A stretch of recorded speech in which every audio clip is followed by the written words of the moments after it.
सुप्रभात बच्चों। ऑनलाइन कक्षा में आप सभी का स्वागत है। मैं मनोज साहू। आज मैं पढ़ाने जा रहा हूँ आप लोगों को कक्षा 10वीं के हिंदी पुस्तक के पाठ 3.3 घीसा। आइए इस पाठ को कुछ भाग पढ़ लिए हैं, जिसमें लेखिका जो है गंगा किनारे जो बसे गांव है ना, वहाँ पर जाके वो पढ़ाती हैं, है ना। उस गांव का नाम क्या है? झूसी। तो वहाँ बहुत सारे लड़के थे, लेकिन उनमें से सिर्फ एक घीसा ही था जो अकेला अकेली स्मृति में या याद में रह गया है ना। उसका कारण क्या है, आइए देखते हैं। वह गोधूली, गोधूली मतलब संध्या का समय, है ना। गोधूली मुझे अब तक नहीं भूली। संध्या के लाल सुनहली आभा वाले उड़ते हुए दुकुल, दुकुल मतलब बहुत ही बारीक या महीन कपड़ा, है ना। तो उड़ते हुए दुकुल पर रात्रि ने मानो छिपकर अंजन की मूठ चला दी हो, मतलब वो उड़ रहे, मतलब ठंडी हवा चल रही है। मेरा नाम वाला कुछ चिंतित सा लहरों की ओर देख रहा था। बूढ़ी भक्तिन मेरी किताबें कागज कलम आदि संभाल संभाल कर नाव पर रख कर बढ़ते अंधकार पर खिजला कर, मतलब गुस्सा होकर बुदबुदा रही थी। या मुझे कुछ सनकी बनाने वाले विधाता पर यह समझना कठिन था, है ना, कि वो भगवान को कोस रही थी कि मुझे कोस रही थी, है ना। कहने का मतलब यह है कि इतना दूर, है ना, बिना किसी कारण के या किसी स्वार्थ के वहाँ पढ़ाने आती है ना। इसीलिए वो सोच रही कि इतना देर तक यहाँ क्यों मतलब रहती है। बेचारी मेरे साथ रहते रहते 10 लंबे वर्ष काट आई है। भक्तिन, है ना, भक्तिन उसके साथ में ही रहती है ना, और 10 वर्ष हो गए हैं उसको। नौकरानी से अपने आप को एक प्रकार की अभिभाविका मानने लगी है। भक्तिन जो है नौकरानी तो है, लेकिन वो अभिभाविका की तरह, मतलब एक पेरेंट की तरह व्यवहार करने लगी है।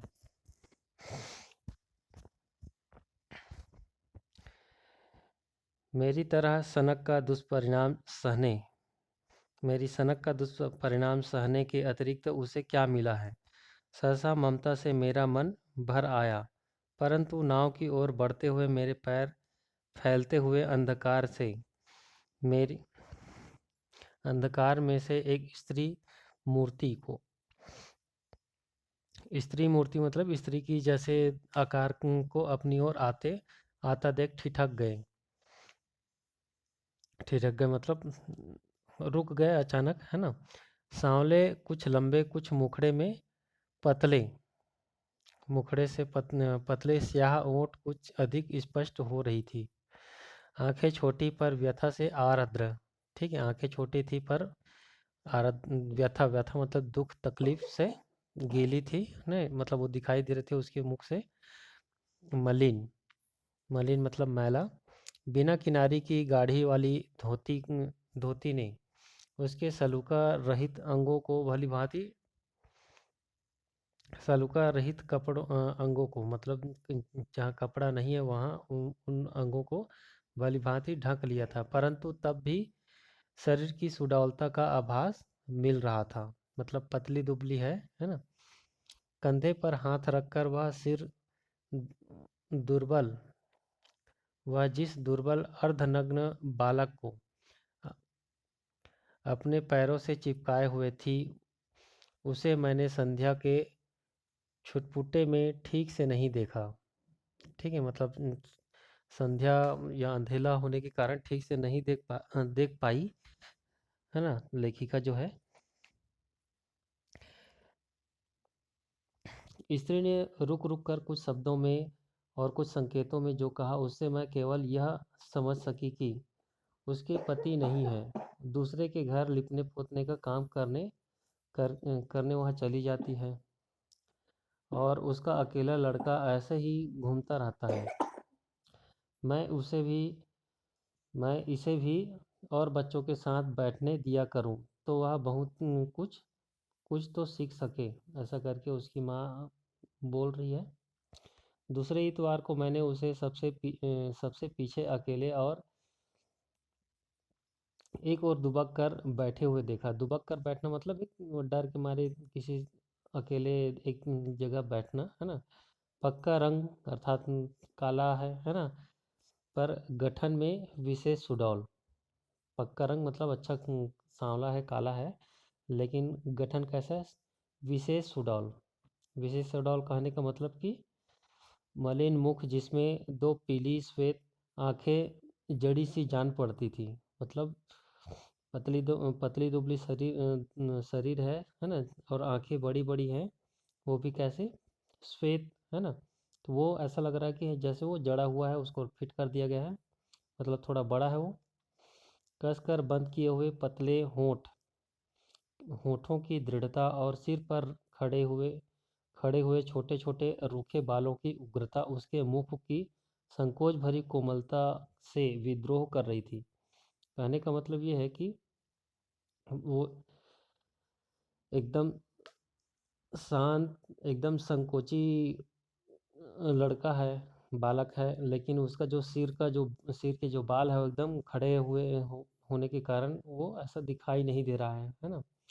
उभरी पस हड्डियों हड्डियों उभरी हड्डियों वाली गर्दन को संभाले हुए झुके कंधों से रक्तहीन मटमैली हथेलियों और टेढ़े मेढ़े कटे हुए नाखूनों युक्त हाथों वाली पतली बाहें, ऐसी झूलती सी जैसे ड्रामा में विष्णु बनने वाले की दो नकली भुजाएं।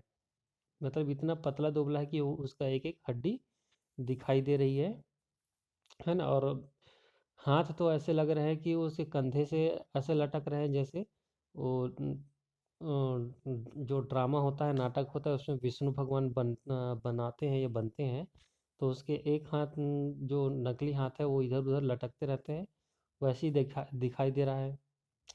निरंतर दौड़ते रहने के कारण लचीले शरीर में उस लचीले शरीर में दुबले पैर ही विशेष पुष्ट जान पड़ते थे। ठीक है। निरंतर मतलब लगातार इधर उधर दौड़ते रहने के कारण पैर बस थोड़ा से ठीक ठाक दिखाई दे रहे थे, मतलब थोड़ा अच्छा दिख रहे थे। बस ऐसा ही था वह। नाम में नाम में कवित्व की गुंजाइश, न शरीर में। मतलब उसका नाम भी कुछ खास नहीं था, है ना। और उसका शरीर भी कुछ खास नहीं था, पतला दुबला टेढ़ा मेढ़ा शरीर, है ना। टेढ़ा मेढ़ा कहने का मतलब कि एकदम पतला दुबला होने के कारण थोड़ा बेडाउल दिख रहा था। और नाम भी उसका क्या है? घीसा।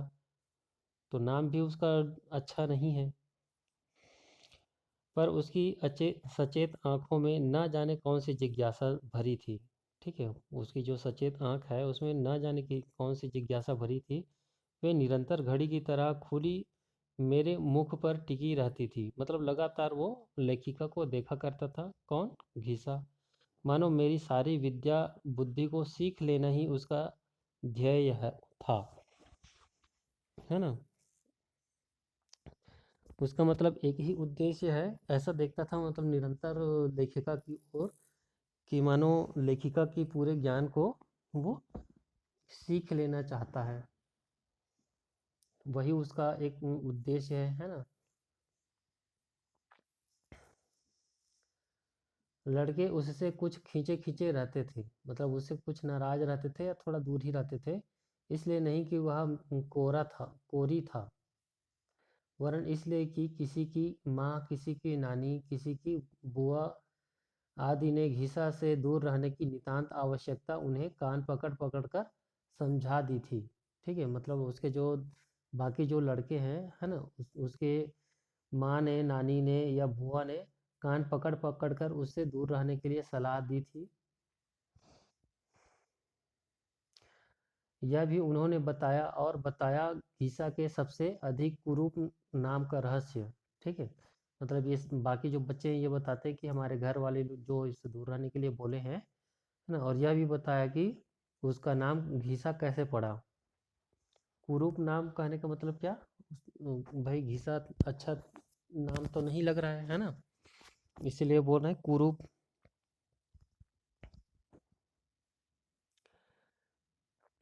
बाप मतलब क्या कारण देखिए, घीसा का नाम घीसा क्यों पड़ा?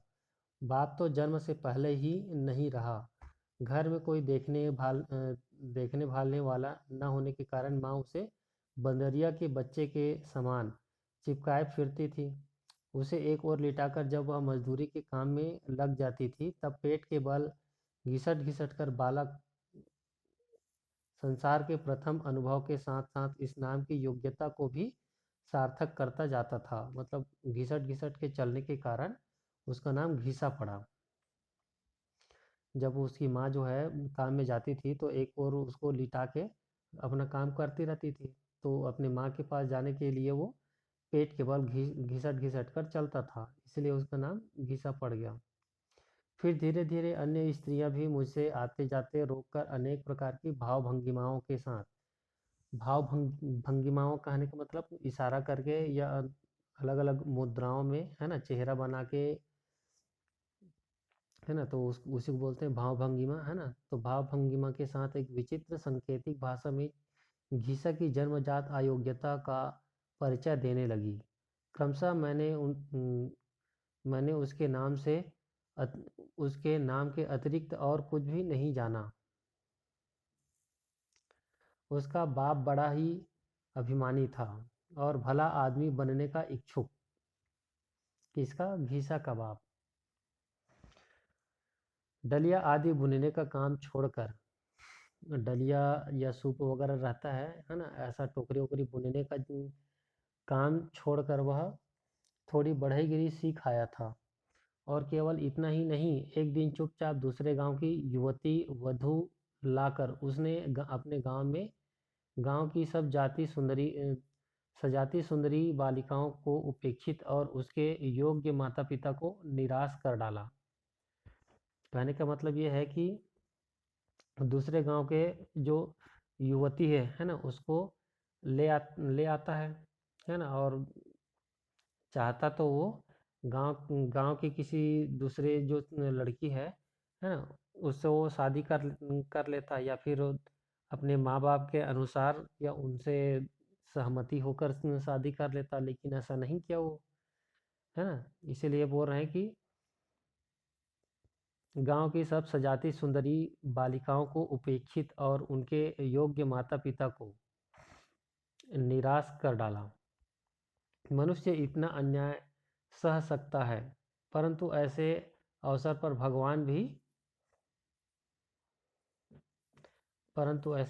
भगवान की असहिष्णुता प्रसिद्ध ही है। इसी से जब गांव के चौखट किवाड़ बनकर एक ठाकुरों के घरों में सफेदी करके, ठीक है, मतलब उसको गांव से बाहर निकाल दिया गया। इसी कारण से जब गांव के चौखट किवाड़ बनाकर, मतलब अपने जो डलिया बनाने का जो काम है उसको छोड़कर, है ना, क्या करने लगा, अपने गांव में चौखट और किवाड़, चौखट क्या है, जिसमें दरवाजा फिट होता है ना, उसको बोलते हैं चौखट। किवाड़ दरवाजा को ही बोलते हैं, है ना। तो चौखट दरवाजा और ठाकुरों के घरों में सफेदी करके, अर्थात पेंट करके, रंगाई करके कुछ ठाट बाट से रहना आरंभ किया। तब अचानक हैजे के बहाने वह वहां बुला लिया गया जहां न जाने का बहाना, न उसकी बुद्धि सोच सकी, न अभिमान, है ना। मतलब हैजे से उसकी मृत्यु हो गई, पर स्त्री भी कम गर्वीली न निकली। लेकिन उसकी जो स्त्री है, घीसा की माँ, है ना, वो भी कम गर्वीली न निकली। स्वर ताल के आंसू गिराकर, बिना स्वर ताल के आंसू गिराकर, बाल खोलकर, चूड़ियाँ फोड़कर और बिना किनारी की धोती पहनकर, जब उसने बड़े घर की विधवा का स्वांग आरंभ किया, स्वांग मतलब उसके जैसे विलाप करने लगी, रोने लगी, है ना। बाल खोलकर, चूड़ियाँ खोलकर, फोड़कर, है ना, और बिना किसी किनारे की धोती पहनकर जब उसने बड़े घर की विधवा की स्वांग भरना आरंभ किया, तब तो सारा समाज क्षोभ के समुद्र में डूबने उतरने लगा। मतलब बाकी जो गांव के लोग हैं वो बहुत आश्चर्य करने लगे। उस पर घिसा बाप के मरने के बाद पैदा हुआ। ठीक है, और घिसा जो है उसके बाप के मरने के बाद पैदा हुआ है।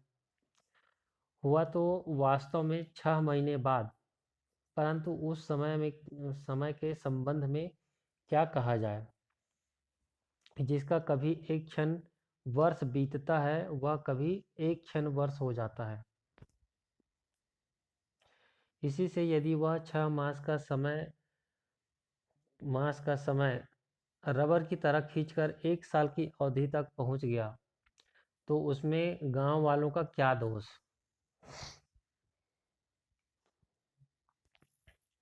यह कथा अनेक क्षेपकों में विस्तार के साथ सुनाई तो गई थी। मेरा मन फेरने के लिए अर्थात घीसा को घीसा से दूर रखने के लिए बताया गया था, और मन फिरा भी, परंतु किसी सनातन नियम से कथावाचक की ओर न फिरकर कथा के नायकों की ओर फिर गया, और फिर इस प्रकार घिसा मेरे और अधिक निकट आ गया। मतलब उस गांव के सभी लोग और बच्चे जो है घिसा की बुराई करते थे कि ये मनहूस है या इस तरह की, मतलब जो भी बातें बताते थे तो उससे थोड़ा दूर रहने की बात करते थे। लेकिन हुआ उल्टा, है ना। घिसा जो है वो और लेखिका के करीब या निकट आ गया। निकट मतलब पास, है ना। वह अपने जीवन संबंधी अपवाद कदाचित पूरा नहीं समझ पाया था। ठीक है, घिसा जो है वो अपने जीवन संबंधी जो अपवाद है ना, उसको कभी वो पूरा नहीं समझ पाया था। परंतु परंतु अधूरे का भी प्रभाव उस पर कम न था, क्योंकि वह सबको अपनी छाया से इस प्रकार बचाता रहता मानो उसे कोई छूत की बीमारी हो। मतलब बाकी बच्चे जो है या लोग हैं उससे दूर रहने की कोशिश करते थे, लेकिन घिसा भी उन लोगों से दूर ही अपने आप को बचाता था, है ना। उनकी छाया से भी दूर बचता रहता था मानो उसे कोई छूत की बीमारी हो, है ना। छूत की बीमारी मतलब छूने से कोई बीमारी हो जाए, है ना।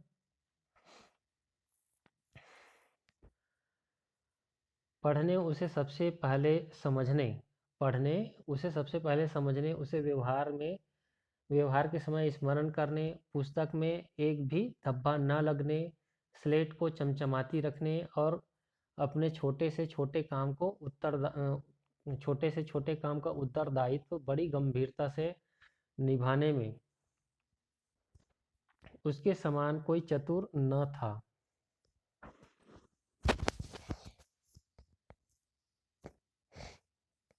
इसी से कभी कभी मन चाहता कि उसकी माँ से उसे मांग ले जाऊं और अपने पास रखकर उसके विकास की उचित व्यवस्था कर दूं।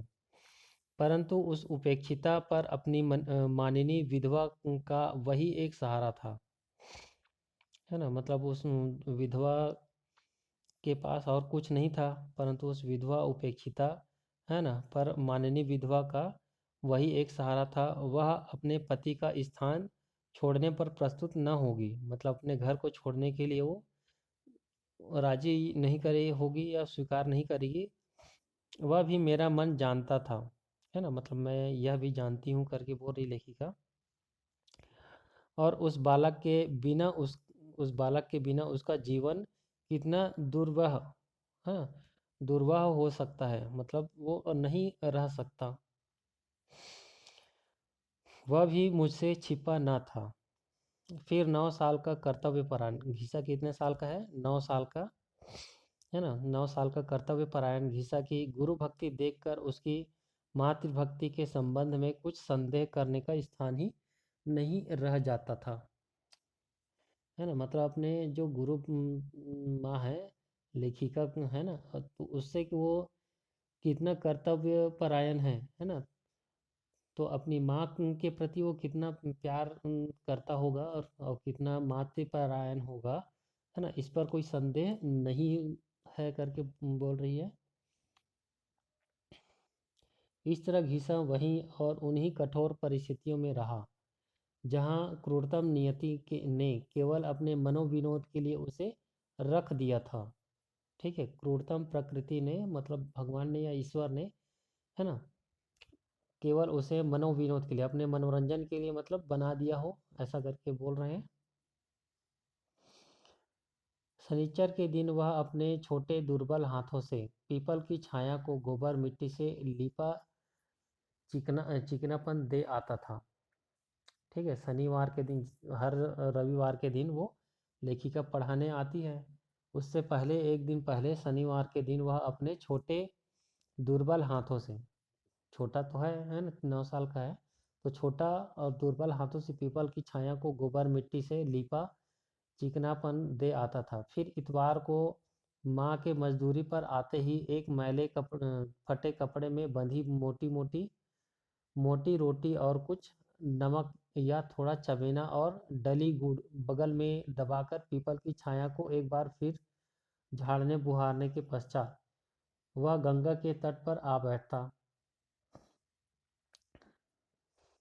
और अपनी पीली सतेज आंखों पर, मतलब पीली है उसकी आंखें, लेकिन सतेज मतलब तेज आंखों पर क्षीण सांवले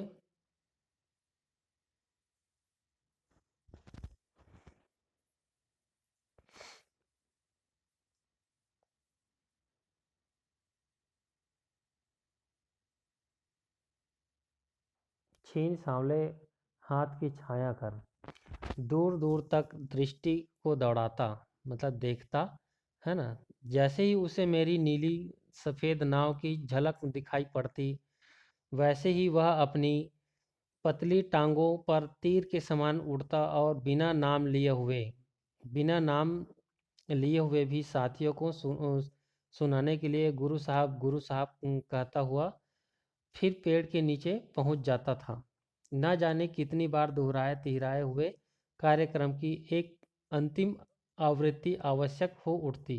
मतलब वो कुछ भी जो पढ़ा सीखा है ना, लेखिका जो भी पढ़ाई है ना, उसको कितना बार भी दोहराए तिहराए हुए होने के बाद भी एक बार उसके लेखिका के आने के पहले एक बार उसकी अंतिम आवृत्ति या उसका दोहराव आवश्यक होता है ना। पेड़ की निची डाल पर रखी हुई मेरी शीतल पाटी मतलब चटाई, है ना, मेरी शीतल पाटी उतार कर बार बार झाड़ पोंछ कर बिछाई जाती। कभी काम न आने वाली सूखी स्याही से काली कच्चे कांच की दवात, टूटे निब और उखड़े हुए रंग रंग वाले भूरे हरे कलम,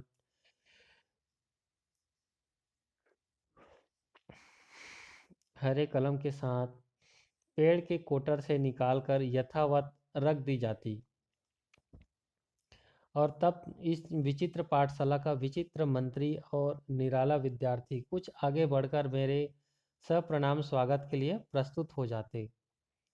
मतलब जो कक्षा के जो बाकी जो बच्चे हैं, है ना, उनमें से उन्होंने मंत्री और बाकी जो अलग अलग जो लोग हैं, बच्चे हैं, है ना, वो सभी के सभी आगे बढ़कर प्रणाम करते, स्वागत करते, है ना। महीने में 4 दिन ही मैं वहाँ पहुँच सकती थी और कभी कभी काम की अधिकता से एक आधे छुट्टी का दिन भी निकल जाता था। मतलब वो रविवार को आती तो एक महीने में 4 रविवार पड़ता है ना। तो और एक आध दिन कोई काम को जल्दी जल्दी कर लेने से एक आध दिन आधा दिन भी निकाल लेती थी, है ना। उस पर थोड़े से समय और इन्हें गिने दिनों न, में भी मुझे उस बालक के हृदय का जैसा परिचय मिला। वह चित्र के एल्बम के समान निरंतर नवीन सा लगता। मतलब जब कभी भी वो घीसा को देखता, है ना, देखती, है ना, और मिलती तो उसको हर दिन वो और नया लगता, है ना।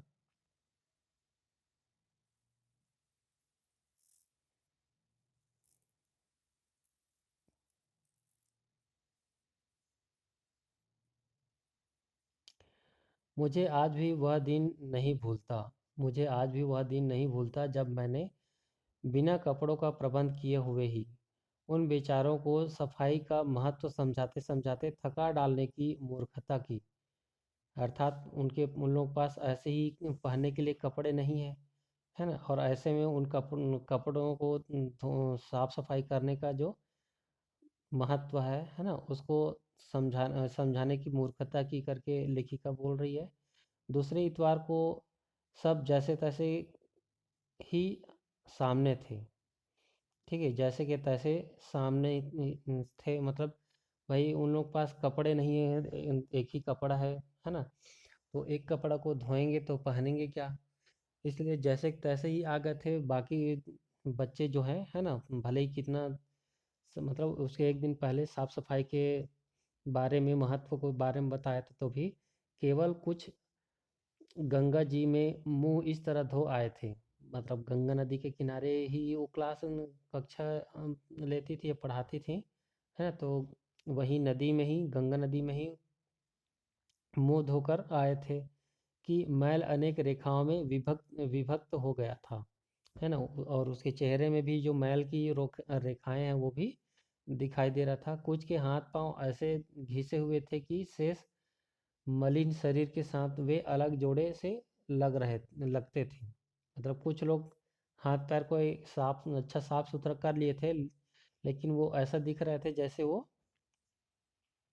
अलग से उसके शरीर में फिट कर दिया गया है ना? और कुछ ना रहेगा बांस न बजेगी बांसुरी की कहावत चरितार्थ करने के लिए कीट मैले फटे कुर्ते घर ही छोड़कर ऐसे अस्थि पंजर रूप में आ उपस्थित हुए थे। और कुछ बच्चे जो हैं, वो जो बच्चे फटे पुराने जो कपड़े थे उसको घर में ही छोड़कर ऐसे ही आ गए थे, है ना? बिना कपड़े पहने अस्थि पंजर रूप में। अस्थि पंजर मतलब खाली हड्डियों का ढांचा के रूप में आ उपस्थित हुए थे, जिससे उनके प्राण रहने का आश्चर्य है। मतलब इतने पतले दुबले दिखाई दे रहे हैं कि वो जीवित कैसे हैं, इस पर भी आश्चर्य है। पर घिसा गायब था। मतलब ये सभी लोग तो थे लेकिन घिसा नहीं था, गायब था। पूछने पर लड़के कानाफूसी करने का या एक एक साथ सभी उसकी अनुपस्थिति का कारण सुनाने को आतुर होने लगे। मतलब घिसा कहाँ है पूछने पर सभी के सभी एक एक साथ बताने के लिए, सुनाने के लिए तैयार हो जाते हैं, मतलब सुनाने लगते हैं। एक एक शब्द जोड़ तोड़कर समझना पड़ा कि घिसा घिसा माँ से कपड़ा धोने का साबुन के लिए तभी से कह रहा था, है ना? मतलब बहुत पहले से ही घिसा के माँ को कपड़ साबुन के लिए बोल रहा था। माँ को मजदूरी के पैसे मिले नहीं, और माँ को मजदूरी के पैसे नहीं मिले थे, और दुकानदार ने अनाज लेकर साबुन दिया नहीं।